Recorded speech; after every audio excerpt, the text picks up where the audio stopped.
Good afternoon guys, welcome back to my video, John's TV.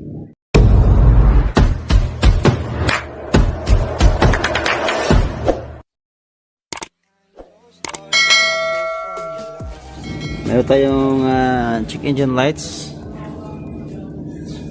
na naman. So may indicator lights daw dito sa dashboard, GMC Savana. So, tingnan natin guys kung check engine nga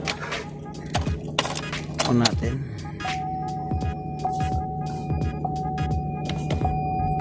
So start natin kung yung check engine na yan ay mawawala o mag steady. Okay, start natin guys.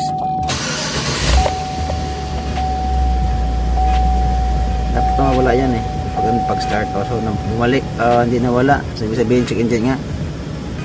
So off natin.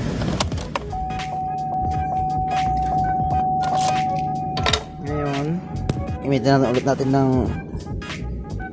Soros Pro kung kaya niya tong basahin sa GMC Savana. Ayan, saksak natin yan.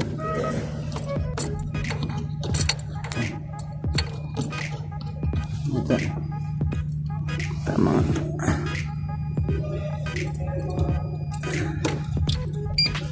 Ayun. So nag-ilaw. So pwesto tayo. Magpwesto. Basahin natin yung ambulance to namin guys. Yung box type. Yung type 3. Down ito.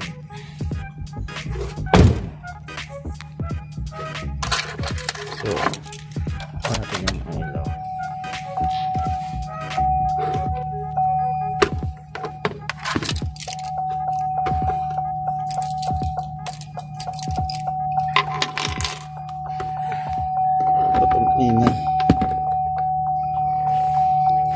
Ayan, so kuha natin yung lights para medyo maliwanag sa video natin. Off natin yung light, ayan, para maliwanag. Ba't maingay?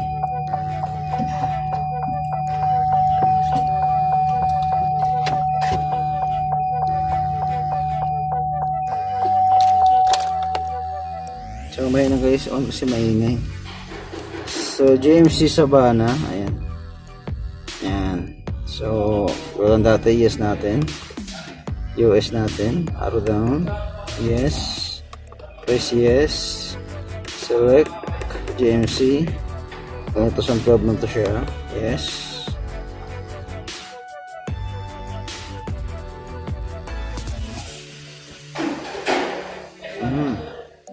Ten bent. Bent 2012 GMC Yukon, GMC Savana rear drive.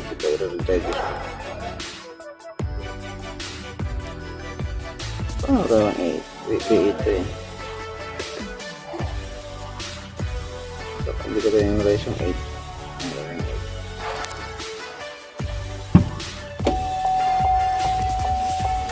Ang ingay ito pag may suhi sa amin.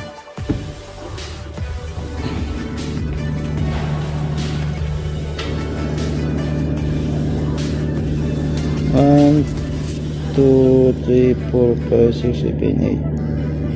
G. Third. Aray. G. Yan, may G dito. Ito eh.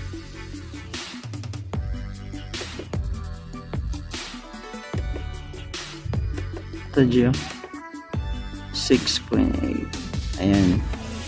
G. Okay. So engine key 17. Ayan, key 17 guys.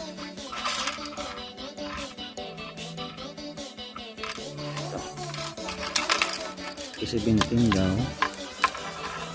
Ay, makita.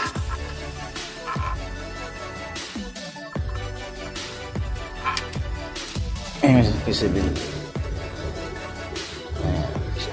Kaya natin. Ano yun naman natin. So, sa mga kasamaan ko dyan, sa ano, shout out dyan si Mechanic Domo, Inner Works TV, tsaka si GC Vlogs. Edit ngayon, so yes. So, tingnan natin yung code menu.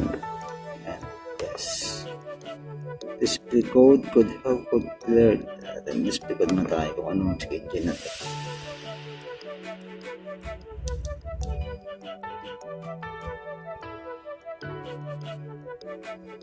Okay, key on.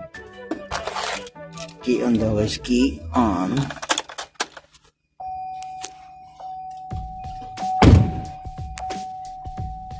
Okay, yes. Codes. Okay. Yes, natin. Fuel rail to lane bank 1. Post catalytic fuel system, fuel frame system, lane P1 with the low. P0171 and P2096. Okay.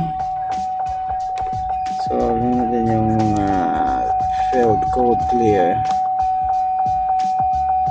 Ay, ito marami P001, P013, signal, oxygen sensor to anything comes sa position, performance symptoms. Oxygen sensor, what it heater, pump on. So, mga sira to. Kasi mga sira, oxygen sensor. Ito din, ganoon din. Camshaft. Ganoon din siya. Intake cam, position system performance. So, crankshaft, camshaft relation symptoms. Tsaka heater control circuit. So, yun ang mga na-failed. So, i-help na. Yun, i-clear code natin kaya mga pumawala. So, clear natin guys. Yes, i-clear natin and delete natin. Yes, it's on. Ignition on. Yes. So, successfully cleared successfully. So, start natin guys. Kung ito ay mawala yung engine lights. Start. Ayan, nawala na. So, nawala ang engine lights. Gawin natin ang maliwanag. So, parking brake na lang. Magas natin parking brake. Ayun, okay. So, yung problema na lang, tagas. Medyo maingay daw yung mga tensioner nito, mga bearings. So, check natin. So, sa ngayon guys, yun ang ito natin. Tingnan natin ang mamaya. Babalik pa yan. Ang oxygen sensor. May na-detector na ano. Ang dibagad na pagtunaw. Ang oxygen sensor natin. Kaya may mga crankshaft siya. Hindi na correlate yung ano. Para may vibration konti. So, check natin guys. So, sa ngayon, yan na muna po guys paano natin mag-delete ng magbasa ng trouble codes sa engine. Sa GMC Savana. Gamit ang Surus Pro. So, maraming salamat guys. So, hindi pa na subscribe. Please subscribe Junjun's TV at i-click ang notification bell ng all para kayo updated sa lahat ng mga aking videos. At abangan natin kayo sa mga iba pang mga videos na gawin natin na makakatulong sa atin na mga idea Kahit na kayo na lang ang magawa ng sarili niyong mga sasakyan. Ang bilis to guys, itong mga buttons niya, mga lights. Ayan. Ilan siya. Pag i-on mo yan guys, lahat ito, ilaw to yung mga sides ng mga ilaw. Ayan, yung mga wang man's horn. Kaya nag-iingay. So yan guys, maraming salamat at babu.